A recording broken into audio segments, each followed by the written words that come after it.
Hello, friends. Happy Monday. So I went live for 5 days in a row, and then I didn't go live for like 10 days in a row. It's a nice balance. Just trying to, feel out the waters. I honestly, I planned for those 5 days and I wasn't sure what to talk about next, but something has struck me recently that really applied to me and and that I see in a lot of high achievers and a lot of do-it-yourselfers and people pleasers and really hard workers. And that is that we don't think anybody else can help us. And so there's a part of that, I think, that is like, I don't want to ask anybody for help because I think I'll look weak asking for help. And that's the part that's like, a little bit of pride, a little bit of being used to self-sufficiency, being embarrassed, I think, to ask for help because we who are achievers and we who are hard workers just think we're supposed to know stuff, and we generally do. And so we've been counted on to know stuff, and to come in and say like, hey, it's me, there's stuff I don't know, just sort of feels icky. But the other side of that, the side that we don't talk about quite as much as the being embarrassed to ask for help, the sense of pride in being able to figure out yourself, what you can do, is the case of the shoulds, right? And so you hear people sometimes talking about shoulding themselves. I did not just use a curse word, SHOULD, ing. And that's what we do, right? We are goal setters, we are achievers, we are people who just like do stuff. We make things happen. We make things happen for other people.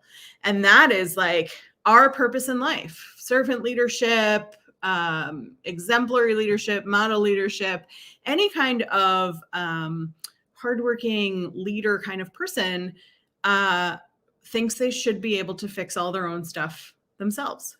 And so what happens is we make a mental list in our head of what should be better, what we should be better at, what we should be doing differently, how we should change our lives, how we should shift our work schedules, how we should handle saying no better or setting boundaries better, or after this project, I think I should slow down a little bit, or after this meeting, I think I should pull out of that particular team's work. And what happens is that your should list goes to the back burner. And so if this sounds familiar to you, I was very full-time worker, got myself to first a mid-level HR position, took every opportunity there was, got myself to an executive level HR position, not only took every opportunity there was, but where could I go above and beyond? Where can I raise my hand? Where can I do more? Where can I pitch in? And in the back of my mind, I was thinking, well, I should be doing something different. I should be working fewer hours. I should have some hobbies. I should be doing more reading. I should be doing more side gig work. I should be saying no to some stuff. And I never did. And so instead of doing something about it, instead of taking a stop for myself and really like looking and really thinking about what I wanted and planning for my future that didn't include me working 1 million hours a week and saying yes to every project and raising my hand for everything, I went on the back burner. And that's what we do when we're achievers, when we are hard workers, when we're workaholics, perfectionists, people pleasers, imposters, whatever name you want to give yourself, whatever name resonates with you. They all resonate with me. Yep, I'm all of those things. Check, check, check. We put this on ourselves that if we can't do it, it just can't be done. We just don't have time for it. We don't have space for it. We don't have energy for it. We're just going to keep doing what we're doing. And then you hear from a friend like, oh, I hired a coach and it was so helpful. And I learned so much about myself and I got out of my own way and I built all of these plans and transitioned my entire way of being. And you think, oh, that's great for you. I don't need a coach. I'm fine. I'm fine. I'm over here achieving. I'm over here getting stuff done. I'm, winning at work. And so we achievers go into this cycle of, I should be able to do it myself. I'm not doing it, and therefore it cannot be done. And I had this like real legitimate belief that my life could not be different, that I was going to always work 80 to 100 hours a week, that I was always going to put work first, that my weekends were going to be squeezing in a friend here and there. My weeknights would be squeezing in a friend here and there, but most of my life was going to be work. And that's just the way it was, because that's what I was really good at. It's what I am really good at. I'm still really good at work. And I hear from clients and potential clients and people I network with who are in this cycle of working all the time, that we get so comfortable and so tied into what we know we're good at, what we know we can do, that not only don't we think it can be different, we also kind of don't want it to be. Because like, what if we're not good at the rest of the stuff, right? And when we want to learn something new, in general, as humans, as adults, if you want to learn to paint and you don't know how to paint, you're going to go take a painting class, right? You're going to learn the art of art. You're going to learn how to paint. If you want to learn to cook better, you're going to take a cooking class or hire an at-home chef to teach you to cook. If you want to be a better golfer and you know that you don't know how to be the very best golfer, you will hire a coach to help you be a better golfer. When you think about being a better version of you, we come back and we say like, oh, no coach can help me. Nobody's going to know me like I know me, and I already know, and I'm already set in my ways. And so we step back from ourselves. It's not even about the coach. It's not about the person you talk to. It's not about the person you interview to potentially be your coach. It's you stepping backwards and saying like, I can't be helped here. I already know me pretty well, and no coach is going to help me, sort of shift and change. And the truth is that when you do choose to work with a coach, which I did a couple of years ago now, for the first time in my adult life, while I was deciding to become a coach full-time, after I had been coaching for many, many years, I finally realized I needed a coach because I only knew one path. I only knew one version of me.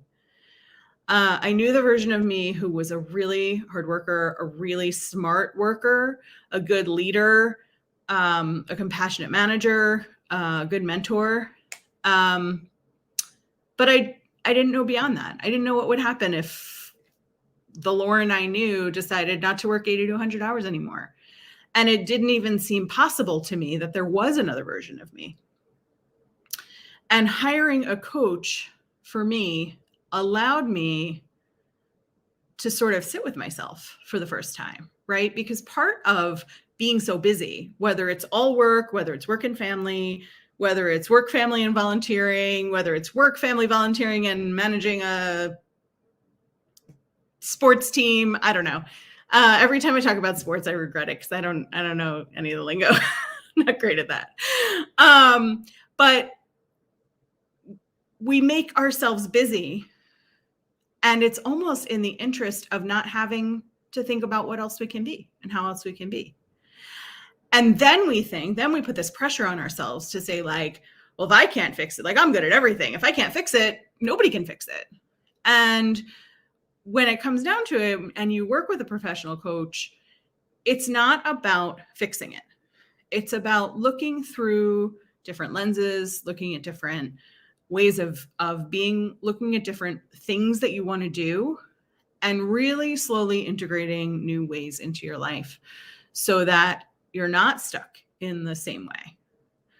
And because we are achievers and because we are doers and we're really good at doing, we put this block on ourselves and we say, like, if you can't do it yourself, it's probably not worth doing.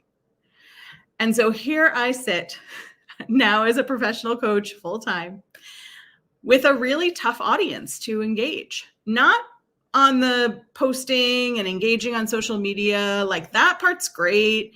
Building a network of people is great. And clients are coming, which is great. But it takes a long time, I think, to convince yourself that you are ready to look at the possibility of something different and to look at the possibility that your whole identity is not in work, or that your whole approval system is not in how high quality your work is, or how many hours you're putting in, or what your title is, or what your pay is. Those are all really important things, but they are not the whole you. And so now, fast forward, I've had quite a lot of coaching myself as a coached person, and not just as a coach, which first of all has made me a better coach. And secondly, has really shown me that there are other facets to me. There are other things that can be going on in my life. And it doesn't have to be all work all the time in order for me to feel like I am worthy, feel like I am contributing to society, successful for myself, and all of that.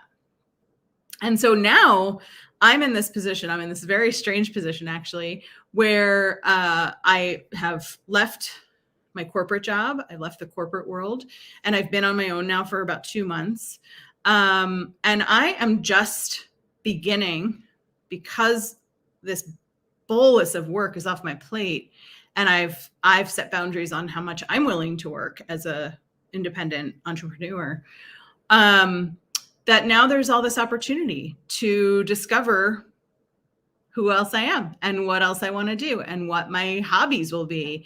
And I get to just like pick up a book and read whenever I want. I get to set up a networking call with somebody whenever I want. I can go sit out by the pool in my community whenever I feel like it. And I'm not telling you should go quit your job. What I am telling you is, if you're an achiever, if you're a hard worker, if you're a workaholic, if you're a people pleaser, if work is your center and you feel like something's missing, think about talking to a coach. Could be me. Be great if it was me, but I might not be the right fit for you. I'm not the right fit for everybody. And there are coaches galore, all kinds of coaches who focus on all kinds of different areas. But consider that it's okay if you don't know which way to move. It's okay if you come from a place, if you start from a place where you don't even know what you want to be different. You just know you want something to be different. It's okay to not clean yourself up and fix things before you inquire about coaching. Sort of the same way where people are like, oh, I have to lose 20 pounds before I join a gym, or I have to lose 20 pounds before I hire a trainer. Like, that's not what gyms and trainers are looking for. They're not looking for the already fixed you. And it's the same thing with coaching. You don't have to be at any kind of level. You don't have to have achieved any kind of anything. You don't even have to know who you want to be when you grow up. A lot of my clients come to me and they say, like, I don't even know who I am outside of work. Or I don't even know who I am, including work, right? Like, I get up every day, I go to work, I do some things, and then the day ends and I don't know, right? And so the opportunity with coaching is to sit with yourself and to really sit with somebody who's a professional who can ask you the right questions. Coaching is less about me or whoever your coach is giving you advice, and more about your coach asking you the right questions, coming from a place of curiosity, digging into the nitty gritty of who you are and where you've been and where you want to be and what those barriers are that keep you in this one place where you are today. That's my story for tonight, friends. Reminder, in case you hadn't seen it, that I will begin a weekly networking call tomorrow. It's open to everybody. There's no fee. There are no sales pitches, including from me. And it's just a networking group for people who are in the office all the time to get out of office for an hour and hang out with some like-minded people. So it's called Out of Office with Lauren Lefkowitz. That's me. You'll be the ones who are out of office. And it's 1 o'clock every Tuesday, 1 o'clock Eastern time, except for next Tuesday, the 7th of September, when I will be out of office. But in the meantime, I will put a link to the event in the comments and hope to see you there. Have a great night, everyone.